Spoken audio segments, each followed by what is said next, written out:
So now I'm going to be talking about the penmanship test for Thursday.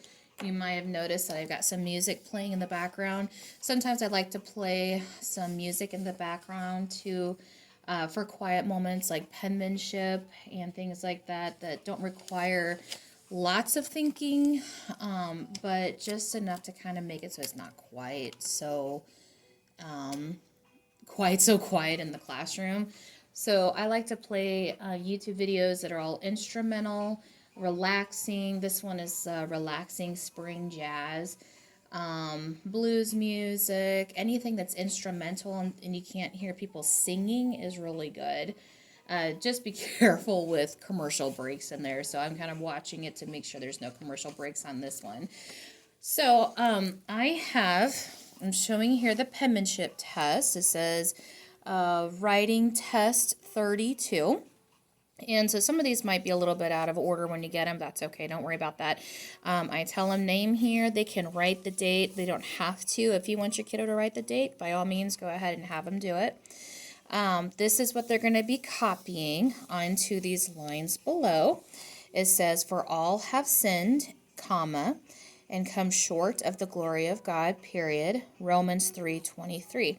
And it shows them exactly what to write on each line. They should have plenty of space to write it. But for any reason, if they need the extra space, they give you that extra space there. They just make sure that they don't write anything on the lines that do not have numbers on them, because we're working on neatness. And they only have to write it once. Now this part, I tell them, is the report card. On the back, this is a review. So this is not a part of the test, but it is a review. So on the back, it's A-N, and they will write 8, E-I-G-H-T. And then they write the clue word again, 8. This one is, I believe it's, in sailor.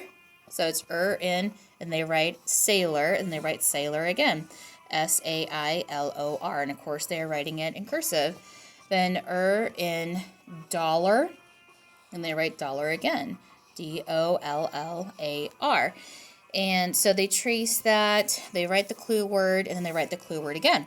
Then below that, this says exactly what they write on each line. So we have lines 4, 5, 6, and 7.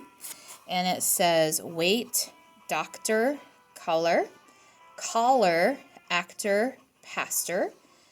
And then we have a sentence. The sailor had $8 to spend, period. And so they copy that in cursive, and they just need to copy that once.